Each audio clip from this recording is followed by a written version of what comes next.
Aloha, everybody. Good morning and welcome to the second hour of Traxx Momentum. It's a Talk to Me Nice Thursday, of course, as I like to call Thursdays. So we speak nicely to anyone we meet, and let this be the beginning for many other nice conversations with everyone we meet, be it a stranger or someone that we know. And today I'm having a conversation with three interesting people on Face to Face, as the name of our special interview suggests. And it is a very thought-provoking one, I have to say, because we are going to take a retrospective look and see how things have evolved, not at home, not at work, but in our classrooms. Some things have fundamentally changed over the years, and we are going to explore and learn how things have changed, how the present generation or the intermediary generation has consumed information and learned new things. You know, we talk about millennials who have learned and, explored the world during the rise of the internet, the dot-com boom, I shall say. Or we have the Gen Zs who have lived in a time where they can never be separated from their smartphones or even their tablets. Learning has fundamentally changed for all of these generations. And so teachers have had to reinvent themselves. They've had to unlearn, relearn new things, come up with brand new ideas, use tech tools so that kids have a much more immersive learning experience. Enough of me yapping. Let's get to know our guests in the studios. First of all, we have the program director of the Public Relations School of Media and Communications of Taylor's University, Ms. Nurun Najah Tarmizi. Good morning, Ms. Najah. Good morning, Anil. Good morning, Traxx FM. Thank you very much. Najah. Just and call me Najah. Najah. Yes. And okay, I've already set the record right. It's not Gen Zs that not millennials that we have in the studio. We've brought two Gen Zs because after all, we are talking about how Gen Zs consume and learn about things. So what better people would it be than to call the Gen Zs themselves? So we decided to, bring these two boys into the studio and have a chat with them. First of all, I have Kunal Seralan as well as Isaac Lu Kian Tik. Good morning, gentlemen. Hi, Good morning. Welcome to Traxx. Thank you so much. Happy New Year to you. Happy New New Year. Year. New Year. So let's start off with some very small talk before we get into the serious subject. Kunal, I'll start with you. What is your New Year's resolution? To be honest, I'm trying to be sure that I'm more grateful with all I have. Right. And instead of asking stuff, I'm probably gonna be like, you know what? I'm happy with what I have. Right. That's my New Year resolution. Wow. Nice. What a way to begin a conversation with a Gen Z. Isaac, and yourself? My goodness, Kunal, you have an amazing resolution. My resolution this year would be to drink less coffee. Less coffee. Yes. High five. We're on the same boat. So we're not so much different after all, millennials and Gen Z. We've got the same problems that we're tackling, yeah? Too much of coffee. Too much coffee, too much caffeine. Yes. Yeah, that's a predicament I'm in right now because I finished one flask full of coffee. Oh wow. And your Najah, yourself? Myself is to be more healthy this year. To be more Yes. healthy. Okay. All right. So yeah, as I said in the preface, technology, social media has drastically impacted the way we learn these days. With artificial intelligence and that one application that's called chat followed by three letters that we all use. God. Not only that, there are many other competitors, players in the block right now. Some use it for good, some use it for the detriment of them. Because if you become too reliant on these technologies, you forget how to use what God has given you, which is your brains, right? I'll start off with you, as Najah. Briefly tell us about yourself and what is it that you do at Taylor's University? Okay, in Taylor's University, I am the program director for the public relations in marketing and public relations in event management. So two program codes I'm taking care of. Right. And right now I can say that the Gen Zs are way, way different from us back then, Anil. Because we in millennials, right, we do have very strict lecturers. Yeah. Everything goes by the book, textbook, Yeah. go and buy the textbook. Right now everything is hands-on, everything is in the phone itself. Yeah. It's in PDF. So we have to adapt to that. Right. That's the new challenge that we are having right now. But a good one. It is a good one. Yeah, it is a good one. Absolutely. Yeah. Kunal, yourself? Tell us about yourself. Yeah. All right. So pretty much as we are the Gen Zs for now, yes, we are kind of glued to our phones, but there are pros and cons to it. Okay. As you say, for example, if you depend too much on certain applications, you tend to not use your brain a lot. But at the same time, right, you could see that you save time. Yeah. So Correct. there are pros and cons to it, True. to be honest. So true. You're saving time on the redundant stuff so that you can focus on Basically. things. Yeah. And what is it that you study at? I'm doing a bachelor's in mass comm, majoring in public relations and event management. Okay. So, yeah. Make sure you graduate in first class honors, and if you need a job as a radio That's cool. announcer, you look for producer Anna, right? All right. Isaac, what is it that you're studying? I'm currently studying public relations and marketing at Taylor's University. Okay. Aside from that, I love taking photos, love making coffee, but I'm trying to cut it down right now. Okay. Oh wow, taking photos as well. Taking photos, yes. Wow. Okay. Nice. What a way to start the conversation. Okay, Najah, let's start with you. It's just serious stuff. I'm very curious to know because I've been left out on this. I have the slightest of idea apart from reading a couple of articles and seeing videos of how things have changed in the classroom. I come from a generation where teachers used to emphasize a lot on pedagogical learning, where you use your senses, sensory, touching, smelling, feeling. Even when we had a subject called Kemahiran Hidup, life skills, we had to feel everything. We took the wood, we chopped it, we sliced it, we did everything, right? True. How has things changed now? Okay, right now in the classes itself, the challenges that we are facing is where the students are having a bit of challenge in being focused in 1 hour, for example, or 3 hours. Right. Back then we had the classes like the lecturer can spend the entire hour for one slide. Right now we cannot do that anymore. I see. Yeah, the lecturer must at least have, like in my class itself, I always encourage students to ask questions. Even when I'm talking, even I'm explaining my slides, I will ask in the middle, okay, Isaac, any question? Okay, Kunal, any questions? Keep on the conversation happening at the same time, because that's how we engage with the students, or else they'll be lost in the class. Yes, that's the difference that we had back then. Back then, we are too focused with the lecturer, with the books itself, but right now, no more. We cannot do the that attention anymore. span Yes, has attention just span, exactly. skewed down. It's become shorter. So the lecturer must adapt to that.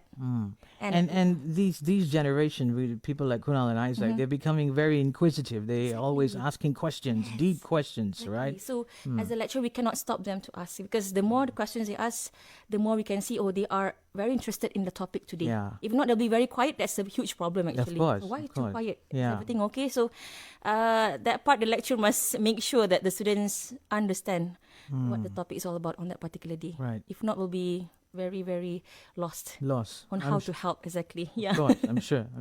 At least you have a sense of direction to work towards when the student interacts with you, Exactly. right? We have to have that.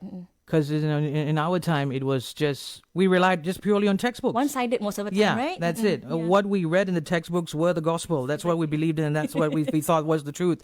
But these guys, these days, like I said, smartphones, social media, Yes. information's at their fingertips, and sometimes you got to admit it. They may end up knowing more than the lecturer themselves. Exactly. We learn new things also in the class with them. How do you think the influx of social media has changed the landscape of learning? Regarding the overloading of information, they tend to have a bit of challenges in understanding one topic. So as a lecturer, they need to give more case study, more real life examples in the class itself, real life crisis. Okay, guys, this is the issue that we had. This is the article from yesterday's news. It's in Malaysia. So what do you guys think about this? That's what I always put in the class, Right. so that they'll be there and discuss among the classmates and see what are the solutions for this problem. Right. It's a hands-on thing. Yes, we have the textbook, we have the chapter, but apart from that, we have to give more on towards the Right. engagement. Okay. Yeah. So that they're able to draw parallels and relate to whatever that they're learning with real life examples, and it makes sense to them, right? I used to have that problem when I was learning mathematics. Because my teacher just used to teach me all of these formulas and say, the Pythagoras theorem and this and that and all that. And I used to think, remember. what on earth am I learning this for? What world problem am I going to solve if I learn this? Hey, it's okay if I learn about geography. Yeah, if it's raining, I can caution my friends and say, hey, it's going to rain. It might make some use for humanity. But mathematics, maybe if they told me earlier, I would have been a mathematician, not a DJ, unfortunately. But Najah, anyway, you spoke about the short attention span. As a lecturer, how you navigate that? Okay, in terms of the short attention span, in the class itself, we have to make sure that the students are there, that exist in the class, Right. not like wandering around, thinking of something else. Always ask questions. That's how I see it. Yes, I'm talking right now, I'm giving the lecture, but in between 10 minutes, 15 minutes, I will stop my lecture. Okay, guys, any questions? At the back, is everything okay? I will do that. Okay. It's not the same as we had back then when we had our diploma and bachelor days. Everything was one-sided. Right now, no. And then give more video from YouTube, give more examples from TikTok. That's what I did in my class. And Instagram, because they are on social media platform every single day. Every single day. Yes, that's why we have to be at that level Yeah. to make sure, Great. Okay. You know what? Let's jump in for a quick break. When we come back, we'll resume our conversation. Today on Face-to-Face Traxx Momentum, Anil on the mic is not alone in the studios. He's with three very lovely people who are talking to us about the present landscape of how students, Generation Z, the Gen Z, consume information and learn. And we'll go in for a break, listen to a song. When we come back, we'll continue with the conversation. Don't touch that dial. We'll be right back.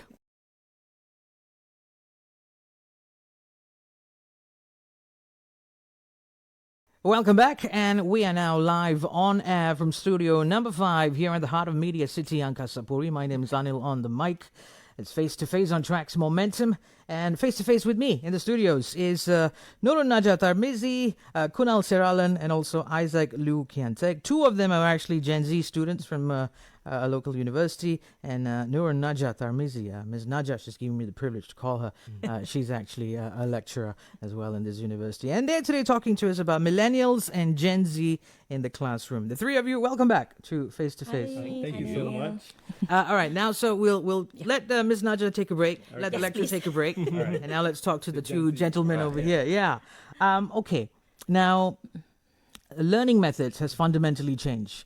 My learning method was to verbatim copy notes from a reference book or a textbook and write it down on a piece of notebook so that I could memorize and remember everything. It was all about memory. It was only until I reached university where I realized that I had to decipher, truly understand what I was learning. Otherwise, I'm just memorizing like binary codes, ones and zeros, ones and zeros. You guys do it, of course, on another level, right? Yeah. Kunal, maybe you tell me, what sort of tools do you use to help you learn even better? Okay, right now, as you guys know that, we are in the AI world. Yeah. So I actually use ChatGPT. In the same time, I also use Google Scholar. So I kind of like revise on what I'm trying to study. And also I'm like trying to see, okay, fine, what is the easiest method for me to like get through the subject? But not just get through it, but with a very, very good results. At the same time, I saw like, for example, I can use like good notes to like write down notes with my stylus. I just have to like, copy it and just paste it down. So it's quite fast instead of just like taking notes. And at the same time, if you realize, right, you tend to like get more information in a quicker process, in a quicker way.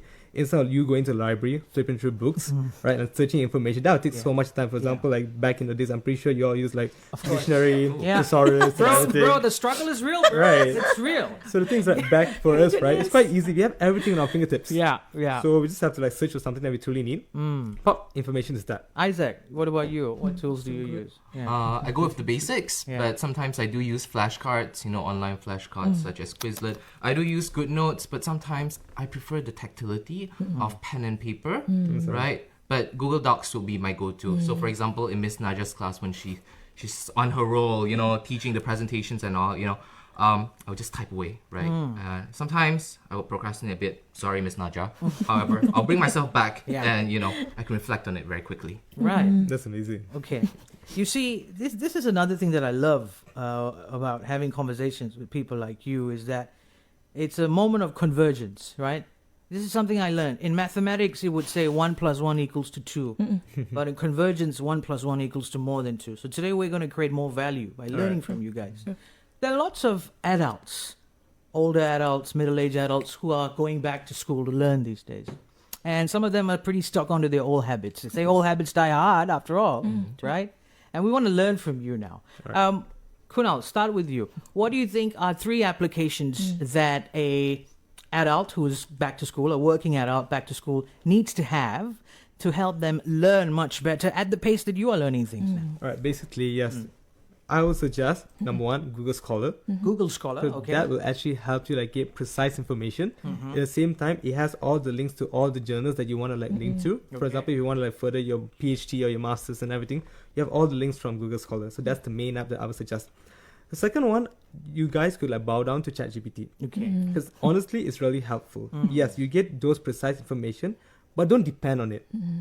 So like you. Okay, let me interrupt you. Okay. In your own words, All right. define not being dependent on it. You see, certain things, right, what students do nowadays, Yeah. they just put on information in ChatGPT. Oh, well, answer has been generated. Just take it and paste it in. Copy paste. Yeah, but how sure are you whether this is right? Aha. So that's where a lot of students get caught. Right. Plagiarism, for example.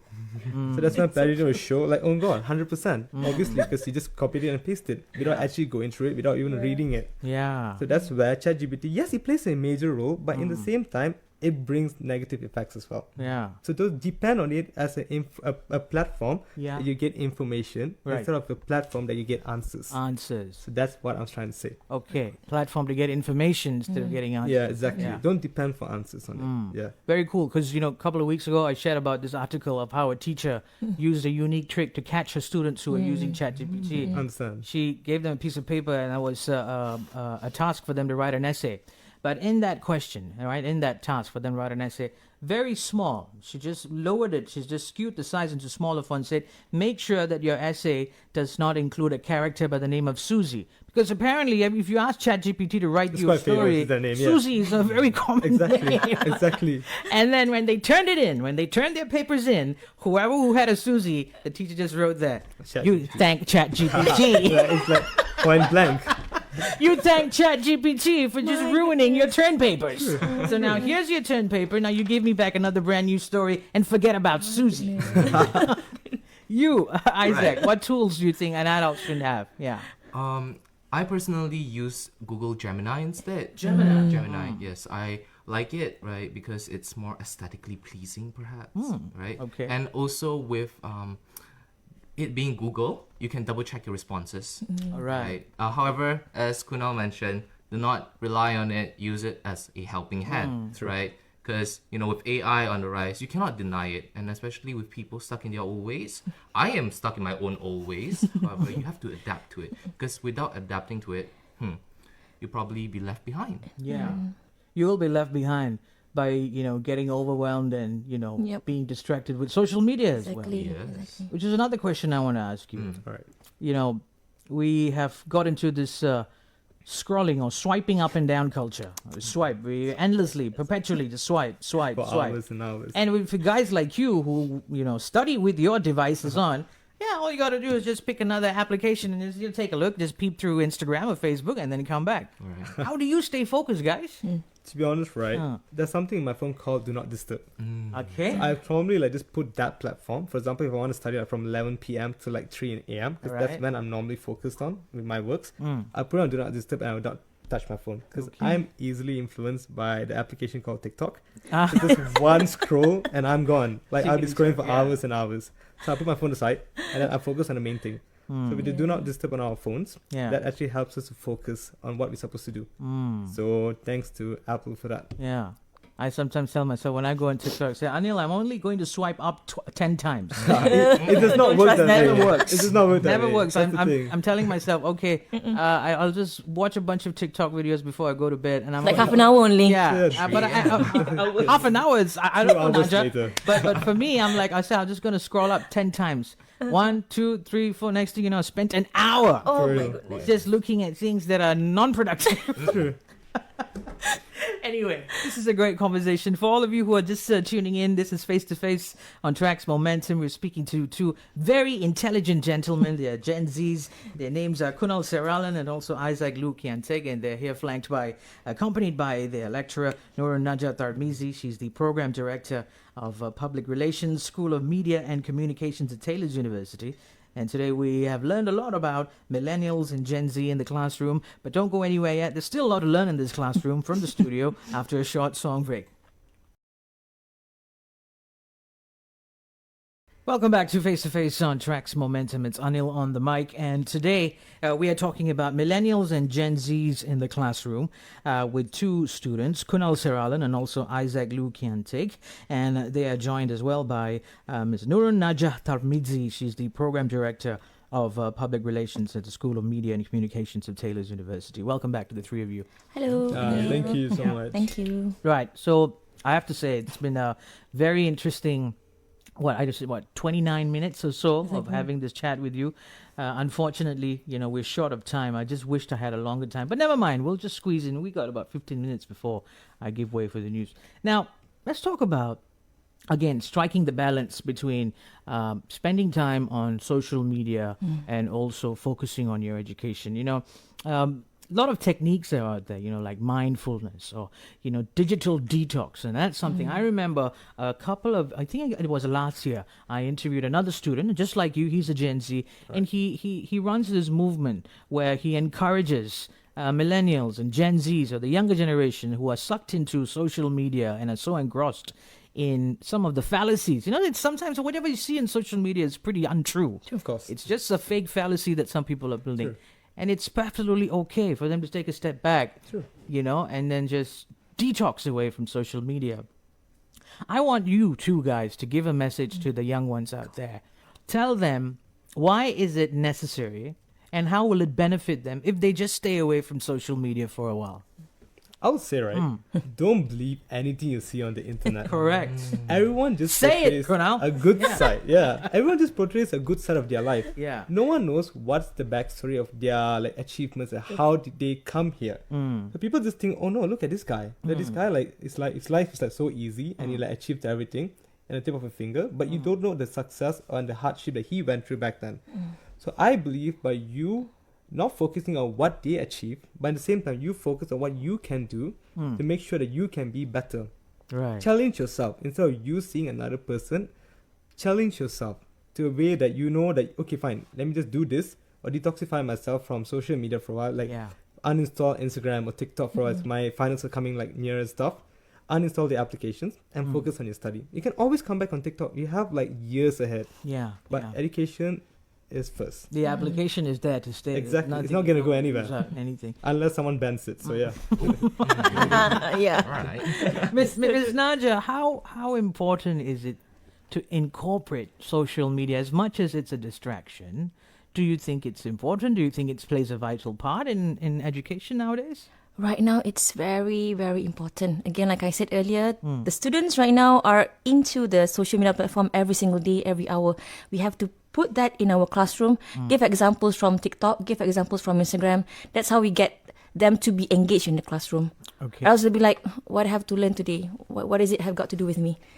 That's how I see it. Every topic that we put in, especially for mass communication, I'm not answering for other industry, it might be different. But in mass comm itself, we have to know what's the latest app, what's the latest news. We have to get on track on that. Okay. And bring in the students together. Okay, guys, this is what we're talking today. Let's see this example from the TikTok page. Right. Do you know this influencer, for example? You'll be much more engaged Right. in the class, yes. And is teaching nowadays more data driven? Do you get data from applications? So you mentioned about students being inquisitive and critical by asking you questions. Well, that's one way. Yeah. That's one very, you can say, vague way of judging whether the students are engaged or not. True. But we're living in a data driven era right now. Are there any applications you use to use data? Data right now, we're much more into Google survey, Right. Monkey survey. There's a lot of platforms actually coming with AI tools. There's a lot of platforms that we can see that can help lecturers to get into the measurement of how to understand the students better. We can do a lot of surveys in the classroom, Right. getting feedbacks from them. I see. What are there to be improved in the classroom? I think one of the Isaac, feedback was one of I think we did it recently as students, which is the TES survey, evaluation the system. teaching engagement scale. If we I'm have not that, mistaken. yeah. Right. So we as students we are able to provide anonymous feedback to our lecturers. Anonymous feedback. Exactly. Anonymous feedback, Anonymous yes, of feedback. course, because there could be biasness if the name was right there. Isaac comments on Miss Najah. something like that. Very eloquent feedback from Ms. Najah. Huh? However, I believe that everyone is on their journey of growth, and also even lecturers, even students, we are all learning. Therefore, providing feedback can allow teachers, Yeah, to lecturers improve better. to improve, to Yeah. teach better, so that our future, True. future students would get a better version of our lecturers. I'm not saying that you are not that great, miss, but support. Yeah. Sure. Because in the class, I always see that we learn also from the students. Yeah. We're not just teaching them. Correct. We have to put it in that way. I like Cannot, I like cannot that. say that I'm teaching them. No, we are learning also from them every single day. So we grow together lah. Kan? Well, one thing about the Yeah. TES evaluation, right? Yes, certain students, what they do is, for example, they have a dispute with that certain lecturer. Okay. They kind of just put bad comments on that lecturer, Okay. despite the lecturers being excellent in class, like the way she teaches, the way Right, he teaches, with the methods that they produce with conducive notes, it's excellent. But certain students tend to put like bad comments on that lecture. Right. So sometimes I feel like you shouldn't really follow the system, but in the same time, it's a good guide towards it.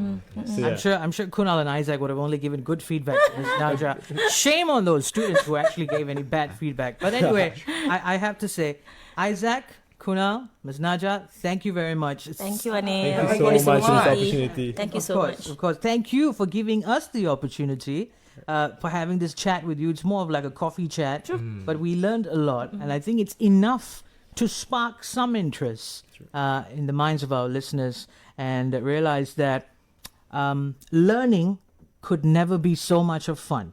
We're living in a time where learning is just so much fun because information is at your fingertips, and we can get information at our disposal, as you said, and not answers. True. And it's not on to us to decipher that information and turn them into answers that make sense to us. Very yeah. true.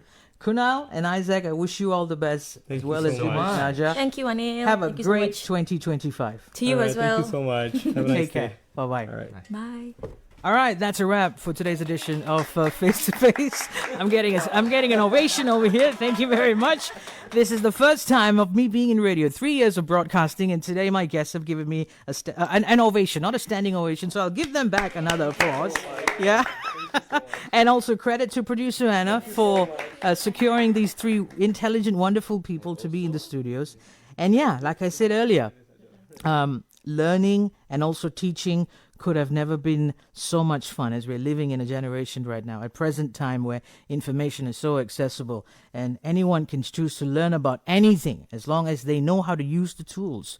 So for some people who are pretty adamant, who just don't want to, be in tune with the pace of time, I think it's time that you give yourself a wake-up call and learn how to use AI tools, because I tell you, the sky is the limit. The things you can learn is just endless. Anyway, coming up in 11 minutes is the news at 12, and then I shall see you back to keep the momentum going right here on Traxx Momentum.